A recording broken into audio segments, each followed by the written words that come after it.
आप देख रहे हैं पाकिस्तानी खबरों, तज्जियों, तबसरों और अंदरूनी कहानियों पर मुश्तमिल शो इरफान हाशमी और इब्राहिम राजा के साथ दो टोक। बिस्मिल्लाहिर्रहमानिर्रहीम।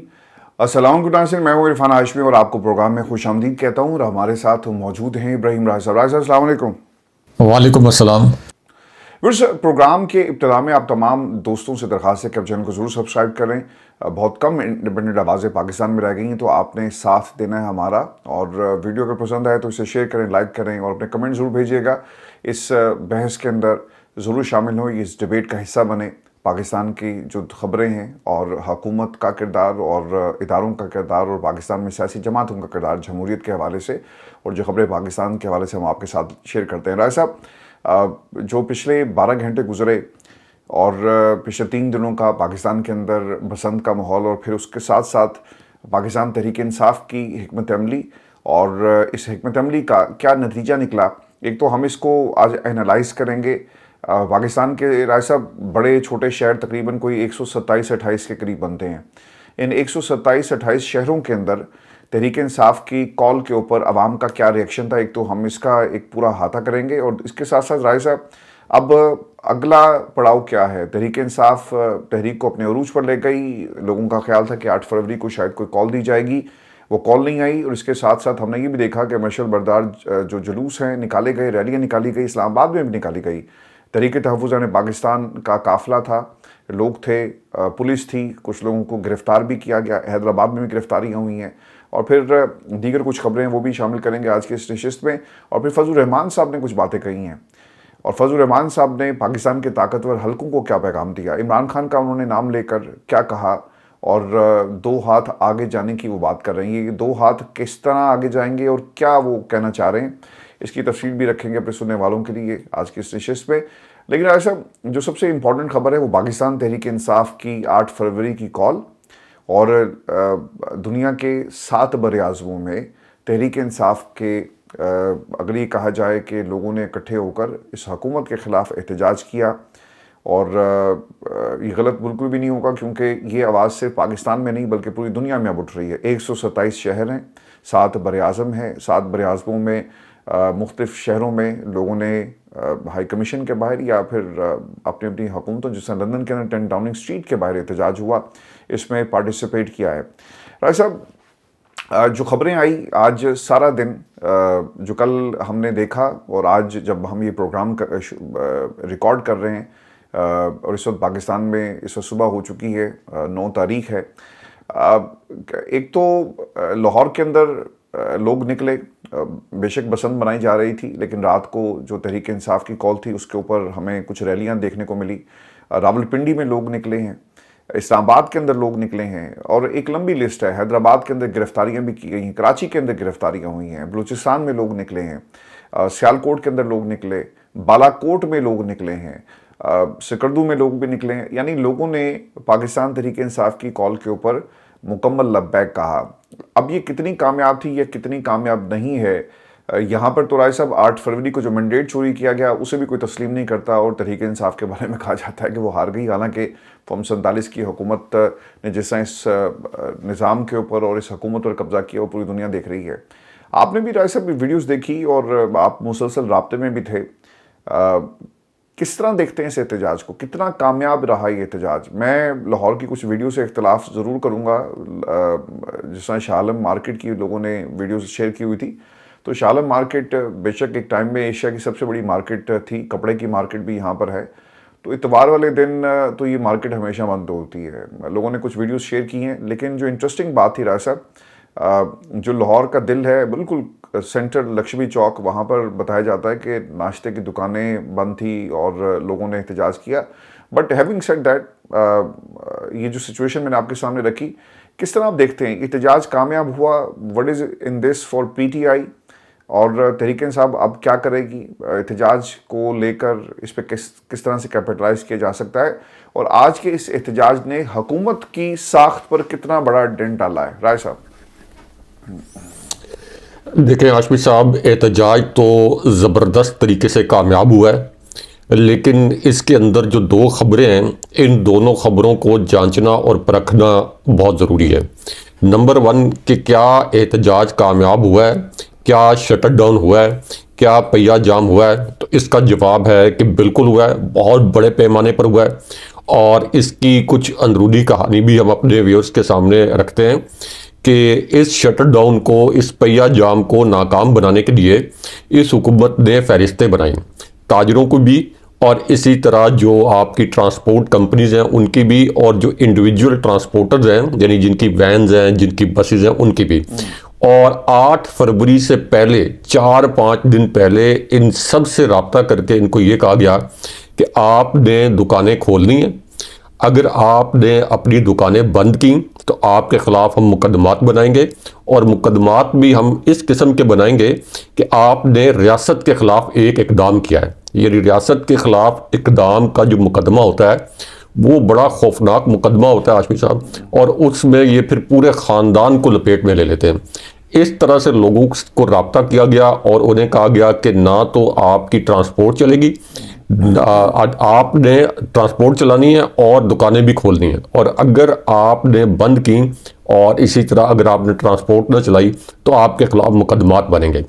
अब उसके बावजूद आप अगर देखें पूरे दिन के विजुअल्स, यानी जो कि इंडिपेंडेंट सहाफ़ियों ने इकट्ठे किए हैं, फिर जो आपका सिटीजन जर्नलिज्म है जो कि एक सहाफ़त की का एक नया एंगल है, तो बेशुमार लातादाद वीडियोज़ हैं जिसमें नज़र आ रहा है कि सड़कें सुनसान हैं, ट्रैफिक जो है ये ना होने के बराबर है, और इसी तरह जो बड़ी बड़ी मार्केट्स हैं वो मार्केटें बंद हैं। तो इसका मतलब क्या है? इसका मतलब यह है कि इतनी बड़ी धमकियों के बावजूद, इतने ख़तरनाक मुकदमात की धमकियों के बावजूद लोगों ने इस शटर डाउन को यकीनी बनाया और ये जो पहिया जाम है इसको यकीनी बनाया। लेकिन अब इसके अंदर दूसरी खबर जो बड़ी अहम है वो क्या है? वो ये है कि क्या पीटीआई की जो इस वक्त मौजूदा क़यादत है, यानी बैरिस्टर गौहर, सलमान अकरम राजा या जो दीगर लोग हैं, क्या उन्होंने इस एहतजाज को इस लेवल पर कामयाब बनाने के लिए क्या कोई एफर्ट की थी कि बहुत बड़ी एफर्ट की हो?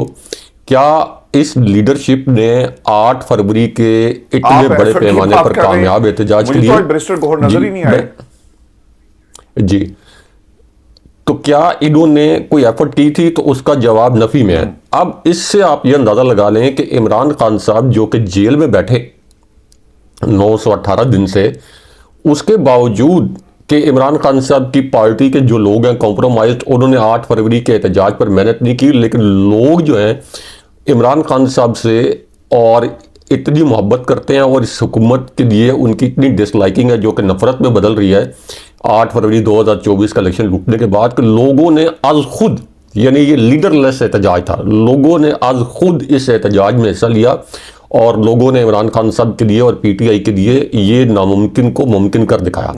तो इससे ये जो हुकूमत है फॉर्म 47 वाली जाली हुकूमत, उसके लिए एक बहुत बड़ा पैगाम है, और वो पैगाम ये है कि इसके बावजूद कि आपने लोगों को धमका कर दुकानें खुलवाने की कोशिश की, ट्रांसपोर्ट चलवाने की कोशिश की, उसके बावजूद आप नाकाम रहे, पीटीआई की क़यादत को कॉम्प्रोमाइज़ करने के बावजूद नाकाम रहे, और 918 दिन के बाद भी अगर इमरान खान साहब का इतना इन्फ्लुएंस है कि उनका ना कोई ट्वीट आने दिया जाता है, ना उनसे मुलाकात होने दी जाती है, ना उनका कोई पैगाम बाहर आने दिया जाता है, तो लोग आज खुद निकले हैं। और मुझे तो उस दिन की याद आ गई आसमी साहब, ये जिस दिन इमरान खान साहब के खिलाफ रजीम चेंज ऑपरेशन मुकम्मल हुआ था, जिस रात को, और उसके बाद इमरान खान साहब बनीगाला चले गए थे, अगले दिन उनकी एक तस्वीर भी फिर जारी की गई थी बनीगाला में मीटिंग की। तो हाशमी साहब, पीटीआई ने उस वक्त भी फौरी तौर पर, यानी उस वक्त इमरान खान साहब ने आगे एहतजाज तो प्लान करना था, लेकिन फौरी तौर पर वो एहतजाज प्लान नहीं किया था। तो इस्लामाबाद का जो F9 पार्क है, जो कि रकबे के लिहाज से एशिया का सबसे बड़ा पार्क बहुत अरसे तक कहलाया जाता रहा रकबे के लिहाज से, तो ये पूरा भर गया था आज खुद लोगों ने एहतजाज करते हुए। और फिर कराची में लोग आज खुद सड़कों पर निकल आए, कोई लीडर वहाँ पे उस वक्त उसको लीड नहीं कर रहा था, क्योंकि अभी एहतजाज को जो प्लान है उसको तरतीब नहीं दिया गया था। तो वहाँ से फिर ये रजीम चेंज के खिलाफ जो सेंटीमेंट है वो वहाँ से बना था, और फिर इमरान खान साहब ने इस मोमेंटम को आगे बढ़ाया। तो इसलिए ये तो कहा जा सकता है कि ये एक बहुत कामयाब एहतजाज था, और बहुत कामयाब मैं इसलिए कह रहा हूँ कि कोई एफर्ट ना करने के बावजूद लोगों ने आज खुद ये इस एहतजाज को कामयाब बनाया। अब आ जाए कि 8 फरवरी तो हो गया ख़त्म, यानी आपने एहतजाज किया, 800-900 के करीब इसके ऊपर वीलॉग भी हो गए, टिकटॉक भी बने, डिजिटल मीडिया के ऊपर भी, और हर मुल्क में हर शहर में इस एहतजाज के मनाजिर जो हैं लोगों ने देखे, करोड़ों लोगों ने देखे। तो करोड़ों लोगों तक इमरान खान साहब का बयानिया पहुंचा। लेकिन क्या इमरान खान साहब की रिहाई के लिए ये एक 8 फरवरी का एहतजाज बहुत है? इसका जवाब नफी में। इमरान खान साहब से मुलाकात की इजाज़त देना ये पीटीआई का गोल नहीं है। पीटीआई का गोल ये होना चाहिए कि इमरान खान साहब की रिहाई के लिए एक वाज़ेह हिकमत अमली, एक वाज़ेह लाया अमल बनाएं। और ये जो 8 फरवरी को इन्होंने नीम दिली के साथ इसके लिए एफर्ट की, इस तरह की एफर्ट न हो, क्योंकि हाशमी साहब 918 दिन ऑलमोस्ट ये 3 साल की तरफ जो है मामला जा रहा है, 2.5 साल तो ऑलमोस्ट हो गए हैं। तो ये कौम के इतने बड़े लीडर को अगर जेल में डाला हुआ है तो ये कौम के 3 साल ज़ाया हुए हैं। ये इमरान खान साहब की सिर्फ सियासी ज़िंदगी के 3 साल ज़ाया नहीं हुए, इस कौम के 3 साल ज़ाया हो गए हैं। तो क्या सुहेल आफरीदी और पीटीआई की जो बाकी क़यादत है, अगर वो इस इंतज़ार में रहे कि इमरान खान साहब का कोई पैगाम आए, अच्छा, और उसके बाद ही कोई सब करूं कि आज ना अली बिन गंडापुर की जो रैलियां थी डेरा इस्माइल खान में, वो काफ़ी बड़ी रैलियां थी। पेशावर के अंदर लोग निकले हैं और ये जो पुल है खुर्रम शेर खान, गालिबन उन्होंने, शेर जमान उनका नाम है, जो सेनेटर भी बने, अच्छा, उन्होंने रोते हुए कहा कि खुदा के लिए हमारे रास्ते मत रोको और हमें इस रास्ते पे चलने जो इमरान खान की रिहाई का रास्ता है। अब पाकिस्तान तहरीक इंसाफ के हवाले से अब तो आवाज़ उठ रही है इन लोगों के ख़िलाफ़ भी कि ये जो रैलियाँ आप खेल रहे हैं बिल्कुल ठीक हो गया, लेकिन अब इसके बाद क्या है? इमरान खान की रिहाई कैसे मुमकिन होगी? आज अगर आप पाकिस्तान की हुकूमत की बात करें तो भाई साहब, सुप्रीम कोर्ट ऑफ पाकिस्तान में आज जो केसेस लगे हुए ना खान साहब के, तकरीबन 9 केसेस हैं। इन 9 केसेस की अगर तफसील में जाएं आप तो पता ही चलता है कि ये तमाम केसेस ऐसे केसेस हैं जिनमें इमरान खान के ख़िलाफ़ यानी अपीलें जो थी उनको फ़िक्स किया गया। ये कोई इमरान खान के केसेस नहीं है। इमरान खान की को जहाँ जहाँ भी अदालतों ने उनके हक़ में फ़ैसले दिए उनके ख़िलाफ़ ही चले गए। मिसाल के तौर पर एक केस है राय साहब, सरकार बनाम इमरान अहमद खान न्याजी, ये दरख्वास्त ज़मान मनसूख करने के लिए दायर की गई, ठीक है जी, ये फ़ौजदारी अपीलें हैं।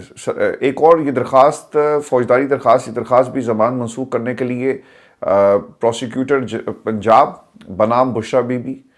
फिर एक और है इमरान खान न्याजी बनाम जली, इलेक्शन कमीशन इस्लामाबाद। इन दरखास्तों में गैर मजाज शख्स की जानिब से दायर की गई शिकायत को चैलेंज किया गया। ट्रायल कोर्ट ने शिकायत खारिज करने की दरख्वास्त मुस्तरद की। अब ये ना पूरा एक सिलसिला है। इसमें साइफर वाला मामला भी है। अलकादिर यूनिवर्सिटी ट्रस्ट केस में ज़मान मनसूख करने की दरख्वास्त है, जो नैब ऑर्डिनेंस की दफ़ा 9A के तहत इसमें हाई कोर्ट के बाद अज़ गिरफ्तारी ज़मान देने के फैसले को चैलेंज किया गया। तो ये कारकर्दगी है पाकिस्तान तहरीक इंसाफ के वकला की, और ये केसेस लगे। अब तो खैर इदारे भी मिलकर, और सुप्रीम कोर्ट की मैं बात कर रहा हूँ, इलेक्शन कमीशन की मैं बात कर रहा हूँ, सारे मिलकर इमरान खान को दीवार के साथ लगा रहे हैं। लेकिन जो आप हमेशा कहते हैं ना कि ये जो सुहेल अफरीदी साहब हैं, हनीमून पीरियड ख़त्म हो गया है, अब इनसे लोग सवाल करेंगे। अब तो सर वीडियोज़ आना शुरू हो गई। शफी जान ने कहीं उनकी एक वीडियो चल रही है जिसमें वो तनकीद कर रहे हैं कंबल में बैठकर ट्वीट करने वालों को। तो सोशल मीडिया तो सर आपको नहीं छोड़ेगा, वो तो आपसे हिसाब लेगा, और वो फिर आपको बता रहा है कि आपने पाकिस्तान के लोगों के साथ, चूँकि वो मुसलसल एक बयानिया बन रहा था ना कि हम आ रहे हैं, हम जा रहे हैं और रैलियाँ होंगी, अरूज पर जाएंगे, तो अब तहरीक इंसाफ का वर्कर अब इनको रोक के सवाल करेगा। अब आपको लगता है ये कि सुहेल अफरीदी कोई सोलो फ्लाइट लेंगे या फिर मुंतज़िर होंगे? क्योंकि मैं आज ढूंढने की कोशिश कर रहा था सलमान अकरम राजा को, वो लाहौर में थे गालिबन। मैं ढूंढने की कोशिश कर रहा था बैरिस्टर जो आपके क्या नाम है उनका, गौहर साहब, उनको, वो मुझे नज़र नहीं आए। मुझे और कोई कायदीन में से नज़र नहीं आया, वीडियोज़ के अंदर वीडियोज़ की हद तक नज़र नहीं आया। हाँ, अली बिन गंडापुर साहब नज़र आए, एक रैली की शक्ल में नज़र आए। राजा साहब देखें, अली अमीन गंडापुर जो है ये अपने हल्के में तो बहुत मकबूल हैं। इन्होंने ये जो इस वक्त आपके गवर्नर KP हैं, इनको भी शिकस्त दी हुई है, फजलुर रहमान को भी शिकस्त दी है, और एक मरतबा शिकस्त नहीं दी, दो मरतबा, इससे जायद मरतबा इनको शिकस्त दी हुई है। तो अली अमीन गंडापुर अपने हल्के में मकबूल है, और ज़ाहिर है कि इमरान खान साहब की मकबूलियत की वजह से और PTI की मकबूलियत की वजह से भी उनकी एक कबूलियत है आवाम के अंदर, अपने हल्के के आवाम के अंदर। तो उन्होंने एक अच्छा शो किया है, बहुत अच्छी बात है। और ये भी अच्छी बात है कि जब इमरान खान साहब का हुक्म आया था कि आप वजारत आला छोड़ें, तो उन्होंने बगैर तरद्दुद के वजारत आला छोड़ दी। अब जो आपने कहा कि PTI की क़यादत के कुछ लोग कहते हैं कि कंबल में बैठ के ट्वीट करना बड़ा आसान है और जो ग्राउंड के ऊपर जिद्दोजहद करना है ये मुश्किल है, तो ये बात अगर वो PTI के रहनुमाओं के लिए कर रहे हैं कि जो कि अमली तौर पर स्ट्रगल नहीं कर रहे, या PTI के वो रहनुमा जो कि बैरून मुल्क हैं, तो ये तो पार्टी की सतह पर तो चलें, उसकी एक जवाब बनता है। लेकिन अगर वो सहाफ़ियों को या वो लोग जो कि आम लोग हैं, आम सपोर्टर हैं PTI के, जो आवाम है, अगर उनका इशारा उनकी जानिब है तो उनको ये याद रखना चाहिए कि ये जो सहाफ़ी हैं ये को PTI को पार्टी के तौर पर सपोर्ट नहीं कर रहे, वो तो जमहूरियत के लिए आवाज़ उठाते हैं। वो तो इलेक्शन के अंदर जो फ्रॉड हुआ, यानी अगर ये फ्रॉड PTI के हक में होता तो आप देखते हैं कि इसी तरह PTI के हक में फ्रॉड के ऊपर भी इसी तरह आवाज़ उठाई जाती, यानी जो आज़ाद सहाफ़ी हैं। तो इसी तरह अगर हम इलेक्शन फ्रॉड की बात करते हैं, अगर हम ये कहते हैं कि इमरान खान साहब के खिलाफ रजीम चेंज ऑपरेशन हुआ, अगर हम ये कहते हैं कि इमरान खान साहब को जाली मुकदमात के अंदर 918 दिन से कैद हुआ है, तो ये हमारे पास जो हकाइक हैं इस वक्त, हम उन हकाइक की बुनियाद पर कहते हैं। हमको PTI को या और सहाफ़ी PTI को सपोर्ट करने के लिए नहीं कहते, और सहाफ़ियों का काम नहीं है कि वो जाके ग्राउंड के ऊपर स्ट्रगल करें। उनका काम सिर्फ ये होता है कि वो हकाइक को सामने लेके आए, और ये कोई कलम से भी स्ट्रगल होती है, नहीं कि जाके जी, और ये सबसे बड़ी स्ट्रगल है, आसान तो नहीं है कि लोगों जी। को और सहाफ़ी तो कोई पार्टी कारकुन तो नहीं होते ना कि वो जाके स्ट्रगल करें। आप सहाफ़ी की तो स्ट्रगल यही होती है कि वो हकायक जो है इतने मुश्किल हालात में वो आपके सामने लेके आए, आवाम के सामने लेके आए। ये तो ज़ाहिर है कि पता नहीं होता, जो व्यूअर्स हैं उनको तो नहीं पता होता, और ना सहाफ़ी, ज़्यादातर सहाफ़ी ये बयान करते हैं कि किस किस्म के दबाव का सामना है। यानी ये हमें पता है कि हमें किस किस्म के दबाव का सामना है, कितने ज़्यादा दबाव का सामना होता है, किन किन हालात से हमें गुजरना पड़ता है, किन किन की फ़ोन कॉल सुननी पड़ती हैं, किस किस तरह की धमकियों का हमें सामना होता है। तो ये जो कहना, अगर कोई सहाफ़ी हक़ाइक़ की रोशनी में ये कहे कि इमरान खान साहब की रिहाई के लिए एक फ़ाइनल कॉल आनी चाहिए, तो वो अपने हक़ाइक़ बयान कर रहा है, अपना तज़िया दे रहा है, तो उनके ऊपर अगर आप तनकीद करेंगे तो ये अली अमीन गंडापुर भी ऐसे ही करते थे। जब अली अमीन गंडापुर से जो सोशल मीडिया पे आम लोग कहते थे कि आप क्यों नहीं इमरान खान साहब की रिहाई के लिए तहरीक चलाते, तो वो भी सोशल मीडिया पर बरसते थे, लेकिन आखिर में आप देख लें कि अली अमीन गंडापुर को वजारत आला से हाथ धोने पड़े। एक मैं इसमें एडिशन ये करूं कि जिस हुकूमत का राय साहब 2 साल 3 साल के बाद एक एनालिसिस किया जाता है ना कि इनकी कारकर्दगी कैसी रही। अब तहरीक इंसाफ की 2 साल की कारकर्दगी का भी एनालिसिस ये हो रहा है कि इन्होंने तहरीक इंसाफ ने इमरान खान की रिहाई के लिए क्या कुछ किया। और मुझे लगता है ये कि अली अमीन गंडापुर की तो बारी 1.5-2 बरस के बाद आई थी राय साहब। सोहेल अफरीदी की बारी कहीं जल्दी, मैं सुनने वालों को मुतनफ़िर नहीं कर रहा, मेरा सिर्फ ये सवाल उन खदशात के साथ जुड़ा हुआ है जो आज हमने पाकिस्तान की सड़कों पर जो जनरल सेंटिमेंट था, आवाम का सेंटिमेंट था, सोशल मीडिया के ऊपर जो वर्कर है। राय साहब, ये जो जिस पुल की मैं बात कर रहा हूँ, अटक, और जहाँ पे जो पाकिस्तान तहरीक इंसाफ के वर्कर्स ने इसको बंद किया, वहाँ पे यही सवाल हो रहा था। वो 3.5 मिनट की एक वीडियो है जिसमें वर्कर्स पाकिस्तान तहरीक इंसाफ के झंडों के साथ वहाँ पे खड़े थे, और उन्होंने एक रात पहले ये सवाल उठाया कि कायदीन तो नहीं निकल रहे, हमें खुद निकलना पड़ेगा। फिर अगले दिन जब वो दोबारा से उसी मकाम पे आए, उस पुल को रोकने की बात जब उन्होंने की, तो पुलिस पहुँच गई, KPK की पुलिस पहुँच गई और उनको वहाँ से हटाया गया। तो KPK के अंदर सर ये हालात हैं, तो बाकी क्या होंगे? तो वो कायदीन से बहुत जल्दी सवालात होंगे। अगर शफी जान आए और उन्होंने पाकिस्तान तहरीक इंसाफ के मीडिया पर या फिर सोशल मीडिया पर तनकीद की, लोग अब उनको जवाब दे रहे हैं। अब मैं जब आपसे मुखातिब हूँ तो मेरे राइट साइड पे राय साहब एक वीडियो चल रही है, लोगों ने AI से वीडियो बना के ना शफी जान की अब शेयर करना शुरू कर दी हैं। यहाँ पर तो अलीमा खान के बेटे को नहीं बख्शा गया कि वो बसंत क्यों मना रहे हैं। तो मेरा ख्याल है कि ये मीडिया, सोशल मीडिया और आवाम ज़रूर एहतसाब करती है। अब गुस्सा जो है बढ़ भी रहा है कि आप इमरान खान की रिहाई के लिए कोई कॉल क्यों नहीं देते। मेरा एक सवाल और बचाऊंगा, फिर हम आगे फजल रहमान साहब की तरफ जाएं। राय साहब, क्या फाइनल कॉल सोहेल अफरीदी देंगे? और तहरीक इंसाफ की कायदीन की तरफ देख रहे होंगे। बाकी जो सीनियर क़यादत की जो बात करते हैं कि हमारे बड़ों ने हमारे हाथ बांधे हुए हैं, एक फाइनल कॉल आएगी अगले एक आधे दिन में, एक हफ्ते में, एक महीने में, एक साल के अंदर? देखें, अगर अगले 15 दिन के अंदर फाइनल कॉल का ऐलान नहीं किया जाता, अगर अगले 15 दिन के अंदर, तो सोहेल आफरीदी साहब पर बड़ा दबाव आएगा। अवाम का दबाव आएगा, पीटीआई के वर्कर्स का दबाव आएगा, पीटीआई के सोशल मीडिया का दबाव आएगा और आम लोगों का दबाव आएगा, क्योंकि सोहेल आफरीदी से लोगों की बड़ी तवक्कुआत है। उन्होंने बड़े तारीखी शो किए हैं लाहौर के अंदर भी और कराची के अंदर, सिंध के अंदर, केपी के अंदर। और केपी के जो आवाम है उन्होंने बहुत कुर्बानियां दी हैं पीटीआई के लिए। केपी के आवाम ने बहुत मुश्किल हालात में उन्होंने कुर्बानियां दी हैं और केपी से पहले भी बहुत बड़ी तादाद में काफिले आए हैं, लोगों को गोलियां मारी गई हैं। पंजाब में चूँकि हम्माद अजहर जैसे लोगों के हाथ में क़यादत रही और उन्होंने पंजाब में एक्टिवली जिस किस्म की मज़ामत होनी चाहिए थी वो बेड़ा गर्क, बिल्कुल दुरुस्त लफ्ज़ है कि बेड़ा गर्क कर दिया उन्होंने। तो वो उस तरह की मज़ामत जहाँ पंजाब से होनी चाहिए थी वो नहीं हो सकी। आलिया हमज़ा ने कोशिश की थी और आलिया हमज़ा ने कुछ अच्छे शोज़ भी किए, लेकिन पंजाब से भी जिस तरह केपी से लोग आते हैं इसी तरह पंजाब से भी आपको लोग निकालने पड़ेंगे।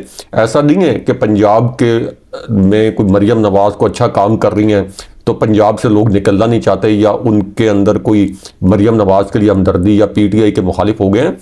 ये पंजाब जो है इसने तो जो इनका जो सियासी ताबूत है यानी नून लीग का, ये इसके अंदर आखिरी कील तो पंजाब के लोगों ने ठोंकी है ना, क्योंकि पंजाब से तो आप देखें लाहौर से क्लीन स्वीप हो गया नून लीग के खिलाफ, जिसको ये अपना नाम निहाद घर कहते थे, नाम निहाद गढ़ कहते थे, वहां से पंजाब के लोगों ने इनके खिलाफ क्लीन स्वीप किया। तो अवेयरनेस जो है, पॉलिटिकल अवेयरनेस, ये केपी के लोगों में भी बहुत ज़्यादा है। पंजाब से भी लोग निकलना चाहते हैं, लेकिन जाहिर है कि उनको कोई लीड तो करने वाला हो। अभी जैसे ये पंजाब के अंदर जब हमने बताया कि इतनी सख्ती के बावजूद ये पहिया जाम और शटर डाउन जो है ये कामयाब हुआ है, आज खुद लोगों ने किया है, तो इसका मतलब है कि लोग निकलना चाहते हैं।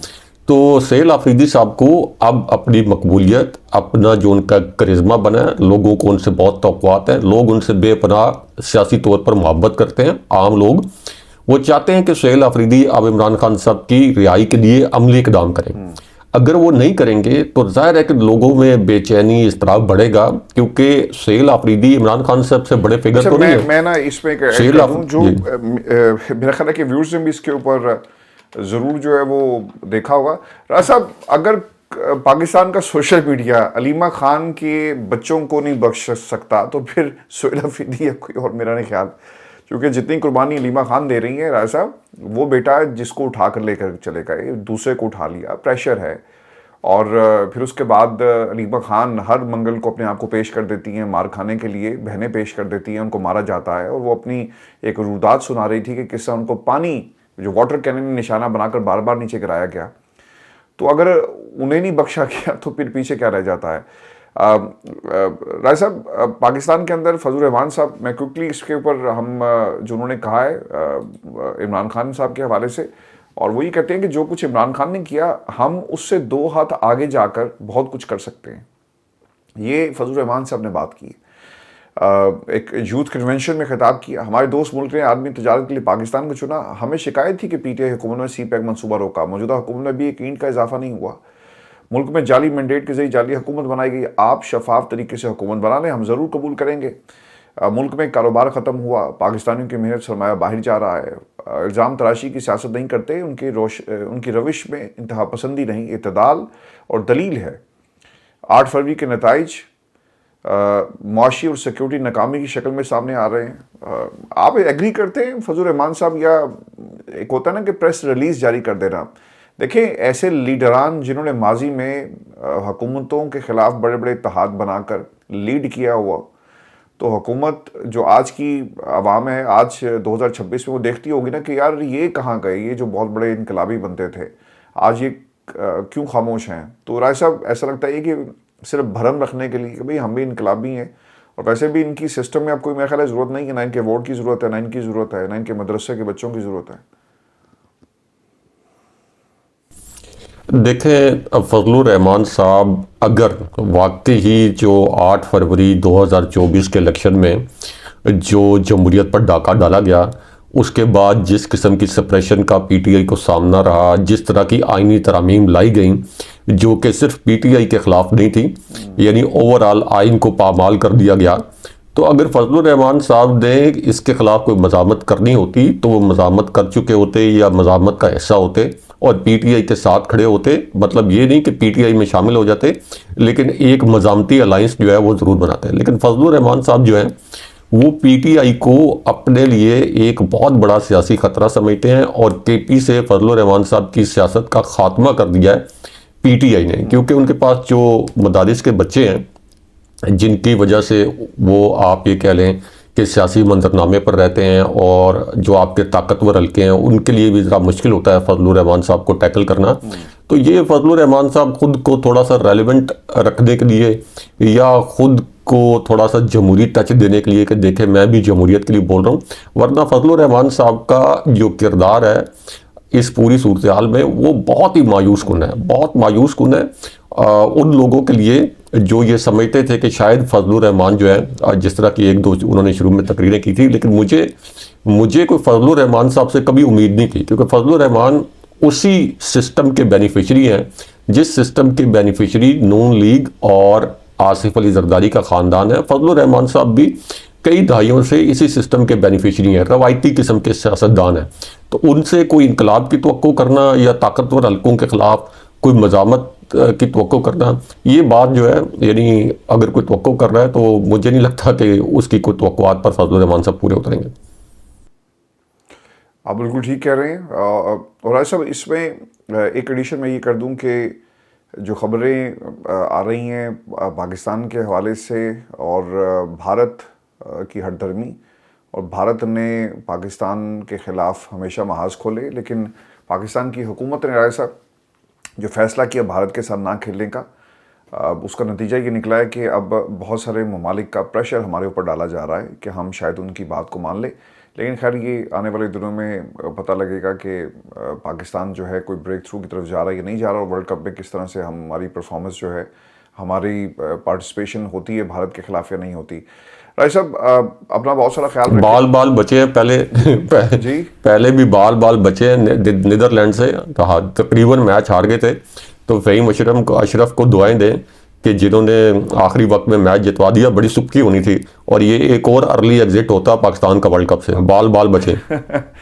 Sir this is Pakistan cricket team, मेरा ख्याल है कहने की जरूरत नहीं, यही पाकिस्तान क्रिकेट टीम है। लेकिन सर इसमें ना जो वैसे सॉरी इंडियंस को भी सही रगड़ा दिया यूएसए की टीम ने। अच्छा, तो वो भी उनका भी जो ना उनका भी जो तकब्बुर है ना, वो भी एक दफ़ा ये कहा जा रहा था कि बहुत फेवरेट हैं, और ये जब टॉस हुआ तो उन्होंने कहा कि 300 रन्स जो हैं ये इंडिया जो है ये 300 रन्स जो है इसी टूर्नामेंट में बनाएगा। लेकिन उन्होंने नाक की लकीरें रगड़वा दी इनकी, और जिस किस्म की बॉलिंग थी उनकी यूएसए की, तो इनका भी तकब्बुर खाक में मिल गया।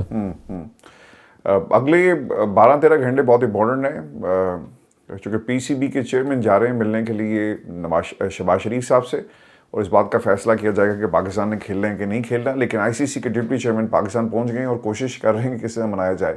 रास्ता इन्होंने यूई के ज़रिए भी प्रेशर डालने की कोशिश की है, और बड़ा मुज़ाहिका खेज़ बयान था जिसपे वो कहते हैं कि यूई ने कहा है पाकिस्तान को कि क्रिकेट की बहाली के लिए भाई ताड़ा क्रिकेट की ताल्लुक, आपने लोगों को इधर उधर से पकड़ के अपनी टीम बनाई हुई और आप कहते हैं क्रिकेट की मेरा ख्याल है कि इसमें भी पॉलिटिकल एंगल है, क्योंकि पाकिस्तान ने उनके पैसे देने हैं और वहाँ से भी डेट जो है एक्सटेंड कर दी गई 1 महीने के लिए।